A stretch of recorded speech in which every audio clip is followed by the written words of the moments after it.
Masalahnya apa program PIP-nya? Masalahnya kan kita kan seharusnya setiap siswa itu dapat 1.800.000. Oke. Tapi ternyata kita itu diambil 250 bilangnya untuk partai lagi.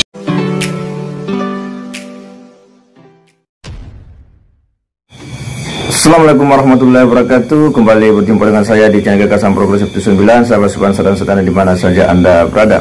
Kali ini kita akan mengupdate informasi terkait dengan Kandidi Mulyadi. Pada suatu kesempatan dia melakukan sidak terhadap sekolah SMA.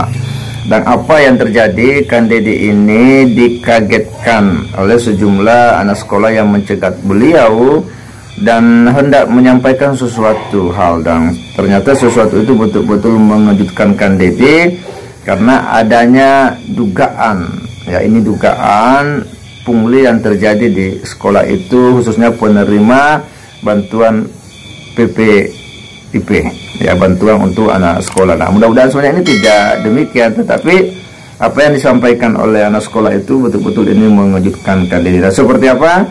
Kita akan simak dulu situasinya. Kenapa satu orang? Biasanya kami sendiri biasanya. Nggak ada tim nggak di sini yang bisa saya? Tim backup. Ada yang bisa upload nggak di sini? Ada. Berapa orang? Pak Ajis. Nggak, berapa orang ibu bapak punya yang tim administrasi? Biasa Pak Ajis. Satu. Satu. Ada yang lain yang bisa? Semuanya sebenarnya bisa. Terus? Sebenarnya semuanya bisa. Terus? Cuman karena keterbatasan. Keterbatasan apa? Bilang aja ke saya keterbatasannya apa? Biaya. Enggak ada. Apa? Enggak ada unsur biaya. Enggak, maksudnya kan ada timnya kan kayak di Kerawang nih, asalnya satu sekarang udah jadi 3. Udah kelar bentar lagi, kan? Ya, di sini saya datang ke sini bukan mau ributin loh, mau bantu. Ya siap. Ya kan, saya kan bukan, saya mau bantu biar selesai ini di Jawa Barat. Amin. Bisa nyiapin tenaga nggak? Siap, 3 orang. Ya. Yang 3 orangnya bawa ke saya, bila perlu 5 orang. Ya, sudah siap. Ada 3 orang. Yaudah, ketemu sama saya biar cepet. Yuk. Ya, makasih. Ya. Buana mana? Yang 2 orang lagi mana? Buana. Sana ya. Ya. Oh, sok, boleh sok ngomong. Sini ngomong apa? Kita tuh masih pengen banyak laporan gitu Bapak selain kita terkait kasus PDSS yang kemarin, yang ternyata emang dari pihak BK itu kan kelupaan ya. Jadi habis itu setelah itu kedua PIP kita yang diambil. PIP itu apa? PIP itu sumbangan dari partai buat siswa. Iya. Dari partai? Iya. Bukan sumbangan dari partai, sumbangan dari pemerintah. Iya itu maksudnya. Ya kan? Iya. Yang biasanya diurus oleh para anggota DPR RI. Iya, betul. Yang punya dapil, mereka biasanya punya jatah untuk melalui program PIP. Iya. Masalahnya apa program PIP-nya? Masalahnya kan kita kan seharusnya setiap siswa itu dapat 1.800.000. Oke. Tapi ternyata kita itu diambil 250 bilangnya untuk partai lagi. Jadi ini dapat jatah nih dari pemerintah nih.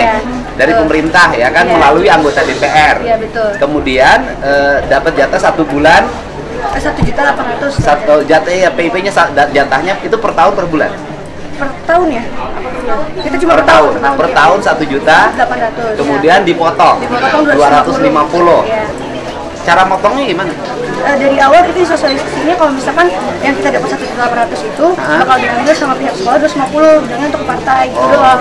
Iya, 250 dibilangnya per partai, untuk partai. Ngambilnya gimana kan uangnya via rekening?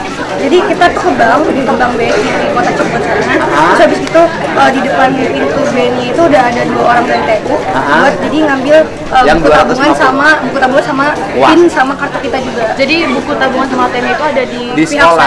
Oh, Iya. bukan, ini kan harusnya ini transferin ke sekolah. Apa? Kan harusnya siswa yang transfer ke sekolah.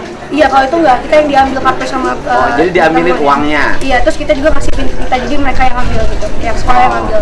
Sekolah yang ngambil. Ya, oke. PIN-nya diambil oleh sekolah. Iya. Kan nggak boleh. Disamain, jadi semuanya seangkatan tuh 1, 2, 3, 4, 5, 6 disamain. Kan setiap PIN itu tidak boleh diketahui oleh orang lain. Iya, tapi itu dikasih tahu. Jadi kita kalau misalkan pun misalkan salah satu dari kita tuh ada yang bikin PIN-nya berbeda, itu harus dijapri ke pihak sekolah. Nggak boleh. Oh, kan PIN itu kan rahasia, namanya juga PIN. Iya. Ya kan harusnya rahasia. Terus apa lagi? Terus habis itu kita di angkatan kita itu dimintain uang gedung 6.400.000. Uang gedung Tapi sebelumnya 6.400.000. itu tadi dimintanya tuh 8.400.000 ya. seangkatan kelas 3. Iya, satu angkatan, satu siswa udah ditagihnya 6.400.000. 6.400.000. Iya, itu juga setelah rapat orang tua, karena orang tuanya pada nggak terima kalau misalnya kita harus bayar 8 juta gitu. Oke. Iya. Dan biasanya 8 juta, akhirnya dari 6.400.000. Iya, 6.400. Habis itu SPP kita setiap bulannya 200.000. SPP 200.000. Harusnya kan sudah gratis. Iya, tapi tidak. Kita dari kelas 10 sampai terakhir kemarin sampai kelas 12 juga masih bayar. Masih bayar Iya. ya. Kalau Bapak mau lihat kartunya juga kita punya bukti kartu. Mana? Nanti WA-in aja gitu. Nanti ke Om. Ya, nanti WA-in ke ajudan saya. Apalagi keluhannya? Mungkin ya Ya. uang LKS. Uang LKS. Iya. Berapa? Kita itu beli uang LKS. Kita beli LKS 320, 340, 300, ya pokoknya 300 ke atas. 300 ke atas. Jadi pungutannya banyak banget ya. Iya. Terus juga sebelumnya kita kelas 10 itu ada sumbangan masjid. Dan itu sumbangan masjid itu kan seharusnya sumbangan itu seikhlasnya ke kami gitu ya. Tapi dipatokin 150.000. Oh, sumbangan masjid. Iya. Jadi komponennya banyak banget. Iya. Apalagi? Mungkin Barangkali nanti disampaikan lewat ajudan.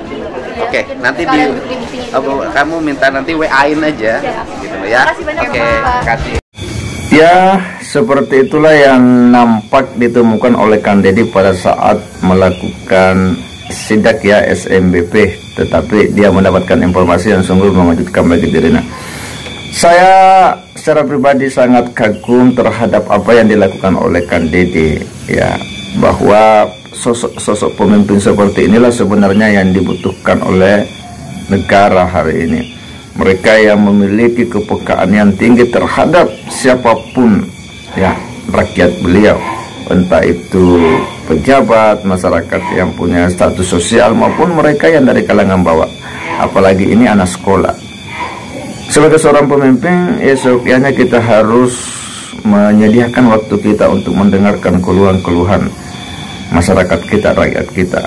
Selain sebagai sebuah tanggung jawab sebagai seorang pemimpin, di sisi lain bahwa kita harus menunjukkan ya, kepekaan, responsibilitas kita terhadap masyarakat. Karena pada dasarnya masyarakat kecil itu hanya membutuhkan empati, ya, membutuhkan perhatian. Dia tidak terlalu muluk-muluk bahwa harus dikasih ini, dikasih apa segala macam dan sebagainya. Peristiwa anak sekolah ini menurut saya ya, tapi mudah-mudahanlah bahwa itu tidak terjadi, bahwa ada kemudian perilaku pemotongan terhadap bantuan yang diterima oleh anak sekolah itu, ya mudah-mudahan itu tidak terjadi. Tetapi kalau misalnya itu terjadi, saya kira bahwa ini harus memang diberikan